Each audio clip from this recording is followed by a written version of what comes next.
नमस्कार। मैं देवीदास काजगे, एक सर्विसमैन, इंडियन आर्मी। फ्रेंड, हम बात करेंगे आज किसान बिल के बारे में, जो आज भारत बंद का ऐलान पूरे देश में किसानों की तरफ से किया गया है। भारत एक युवा राष्ट्र है और हर एक नौजवान का सपना होता है कि हमारा देश तरक्की के नए नए पायदान पे आगे बढ़ता रहे।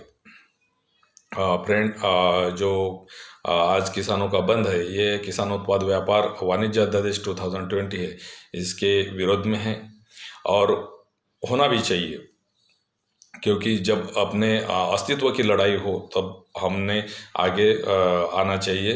क्योंकि भले ही आप कितने भी कमज़ोर क्यों ना हो, तो 74 सालों से हम यही देखते आ रहे हैं कि देश के अंदर किसानों के ऊपर ज़्यादती हुई है। मैं एक सैनिक के साथ साथ एक किसान का बेटा हूँ और मैं विदर्भ से आता हूँ, अकोला ज़िले से।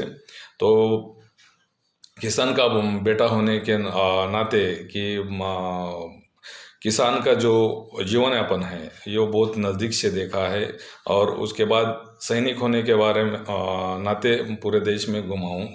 तो मैं ये बताने की कोशिश कर रहा हूँ कि 74 सालों से किसानों के ऊपर बहुत ज़्यादती हुई है।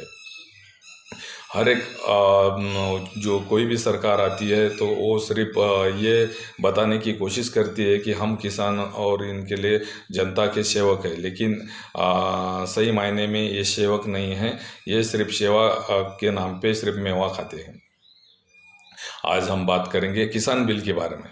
ये जो किसान बिल है, ये कोई भी बिल किसी भी तरफ से पूरी तरह से हितकारक या अहितकारक नहीं होता है। तो हम ये बताने की कोशिश कर रहे हैं, ये जो बिल है इसके अंदर आप पूरी तरह से ये बिल इसको लागू या मतलब पूरी तरीके से ये नकारा नहीं जा सकता, लेकिन उसके अंदर काफ़ी सजेशन की ज़रूरत है। जहाँ तक हम एक किसान के किसान को या किसान के घर के मतलब पिताजी किसान होने के नाते और हम किसान होने के नाते हम ये बता सकते हैं कि किसान इस बिल के अंदर किसान ये बहुत अन्यायकारक बिल बनाया हुआ है। हम कुछ पहलुओं पे आपकी नज़र डालना चाहते हैं कि सरकार की तरफ से बताने की कोशिश की जा रही है कि किसान की आय दुगनी होगी। हमें कोई ये बताए, ये जो बुद्धिजीवी है और विद्वान पंडित है, आप हमें बताइए कि किसान, सबसे पहले तो ये बताइए कि किसान की आय कितनी है। आपको हम बताना चाहते हैं कि किसान की आय 0 है और आप बता रहे हैं कि किसान की आय दुगनी होगी। तो हमें किसान की आय अगर दुगनी होगी तो और 0 का दुगना 0 ही होता है। ये बुद्धिजीवी और पंडितों से मैं बताना चाहता हूँ कि 0 का दुगना 0 ही होता है। गांव में जीवन यापन का कोई अन्य साधन न होने के वजह से पूरा परिवार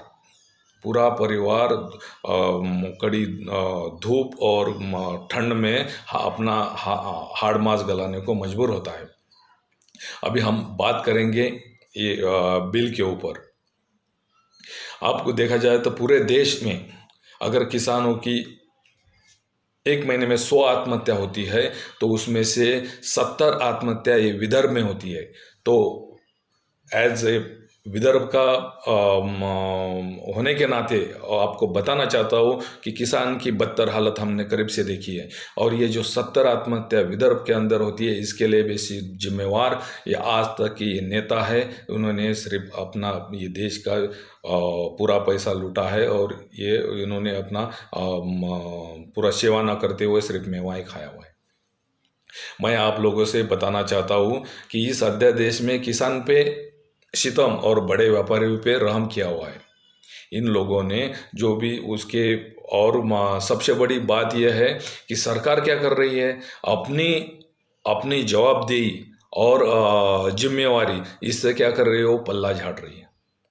मतलब वो साइड हो रही है कि भाई हमारी मांग क्या है, हमारी मांग है हमें भाव, हमारे को वो भाव दीजिए हमारे रेट का। जब कोई एक साबुन की टिकिया बनाता है तो वो उसका भाव तय करता है। कोई फैक्ट्री में कोई चीज़ बनती है और कोई पार्ट बनता है तो उसका मालिक उसका भाव करता है। लेकिन आप हमारे को तो पूरे दुनिया का पोशिंदा कह के चने के पेड़ पे चढ़ाते हो और अपना उल्लू सीधा करते हो सरकार की तरफ से जो ये, क्योंकि इसमें भी हमारी गलती है कि हम पूरे किसान, देश के किसान इकट्ठा नहीं है, उनकी वो इकट्ठा नहीं हुए, लेकिन अभी किसान जाग रहा है और किसान के बेटे जाग रहे हैं। तो आप सरकारी ये जो राज्यकर्ता है उन लोगों से हम कहना चाहते हैं कि जो आप किसान पे सितम कर रहे हो और व्यापारी पे रहम कर रहे हैं, उसको थोड़ा आप उसमें सुधार कीजिए। और जो एपीएमसी का कंट्रोल है, ये व्यापारियों के हाथ में न देते हुए आप क्या करो, इसका कंट्रोल किसानों के हाथ में दे दो। भाई किसान के बच्चे भी अभी पढ़े लिखे हुए, वो ज़माना चला गया है कि किसान को कुछ समझ में नहीं आता था।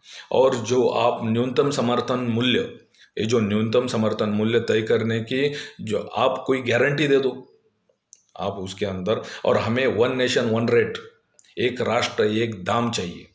अगर हम हमारी जो कुछ मांगे हैं, जो भी हम हमारे से आप लोग सजेशन मांगते हो या कुछ, तो उसमें इम्प्लीमेंट करो। आप बड़े व्यापारियों को फायदा ना पहुंचाते हुए किसान का फायदा सोचो।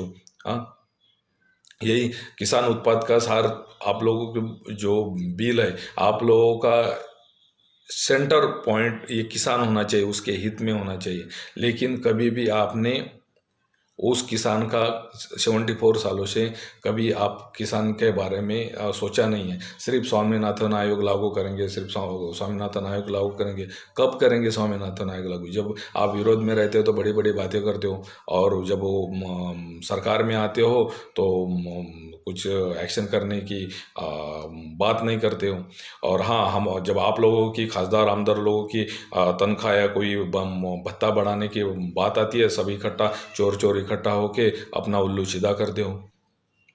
आज दिल्ली के अंदर किसानों के ऊपर सवेरे 5-6 बजे से लेके सवेरे 7 बजे से लेके आप वाटर गन से पानी मारते हो। तो हम तो यहाँ पे इसी देश के किसान हैं, और जो इकोनॉमिकल कंडीशन सुधारने में हमारा 70% हमारा हाथ है।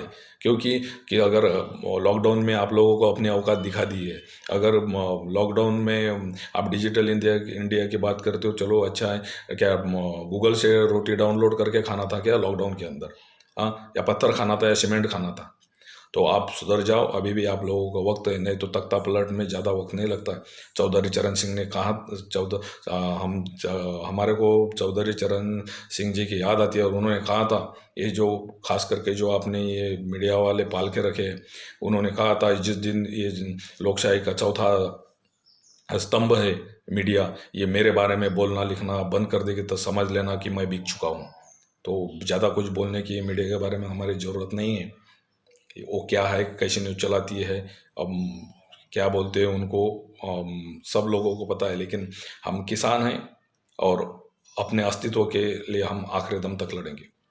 और हम ये बताने की कोशिश कर रहे हैं आपको कि अभी भी वक्त है, हमारे बारे में सोचिए। और जब आप हमारे बारे में कोई सोचते हो या कोई इम्प्लीमेंट, उसमें कुछ तो इम्प्लीमेंट कीजिए। 74 सालों से आप हमारा खून पी रहे हैं, 74 सालों से खून पी रहे हैं, कुछ ना कुछ तो शर्म करो।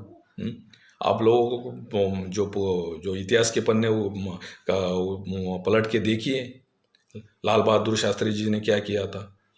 उन्होंने लाल किले से शपथ जब ली थी, तो क्या फटे हुए शर्ट से सिला हुआ शर्ट नहीं था उनका? तो आप लोगों को महंगी महंगी कार, और आप लोगों को हर इसमें तनख्वाह, वो वीआईपी कार वीआईपी बंगले क्यों चाहिए बताइए? और आप बोलते हैं कि किसान की हालत नहीं सुधर सकती। आई चैलेंज टू यू, आप हमें 6 महीना आपके जगह पे बिठाइए, किसानों के लड़के को 6 महीने के अगर हम देश की हालत नहीं सुधारेंगे, तो अपने आप साइड हो जाएंगे। हमारे पास ऐसी ब्लूप्रिंट है, आप हमें बताइए। अगर आप बोलते हैं कि क्या आप संसद में साइकिल से नहीं जा सकते? कितने कंट्रीज है उसके अंदर जो बड़े बड़े मंत्री साइकिल से जाते हैं? आप लोगों ने तो अपने बच्चे विदेश में पढ़ने के लिए भेज दिया है। विदेश में बच्चे पढ़ते, आपके सब परिवार महंगे महंगे गाड़ी में घूमता है। ये आपके बाप का पैसा है क्या है? ये हमारा पैसा है, और आपको हमारा सुधार करना पड़ेगा। यहाँ पे किसान की चप्पल और धोती नहीं चेंज हो रही, और आप लोगों को 5 एकड़ का 500 एकड़ कहाँ से बना लेते हो? हाँ, ऐसे आपके कौन से पूर्वजों की यहाँ पे फैक्ट्री लगी हुई थी? हमें मजबूर मत कीजिए। देश का किसान और देश का जवान उसके ही घर का है, तो आप सुधर जाइए। और ख़ास करके ये एमएलए और एमपीज़ को हम बताना चाहते हैं कि बहुत लूट लिया देश को आप लोगों ने बहुत लूट लिया, अभी सुधर जाओ। हाँ, आप लोगों का तनख्वाह भत्ते और वीआईपी सुख सुविधा ये बंद कीजिए, देश की हालत ऐसे ही सुधर जाएगी। सबसे अगर हमारे कोई दुश्मन है तो आप लोग हैं। आप लोगों ने हमारे को जहाँ का वहाँ रखा है। हाँ, और आप जो बड़े बड़े आव लाते हो, तो आप बताते हो कि स्वामीनाथन आयोग लागू करेंगे। कब लागू करेंगे भाई? हाँ, पूरा लूट लेने के बाद आप कुछ पूंजीपतियों का फायदा ना पहुंचाते हुए किसानों का फायदा कीजिए। अब हम आपको बताना चाहते हैं कि इस देश का किसान और इस देश का जवान, यही लोगों ने जो बताया, जय जवान जय किसान बताया था, इसमें कुछ दम था, इसलिए उन्होंने इसका नारा दिया था। आप लोग अभी भी वक्त है, सुधर जाओ, नहीं तो हम लोग आपको सुधार ही देंगे। जय हिंद, जय भारत।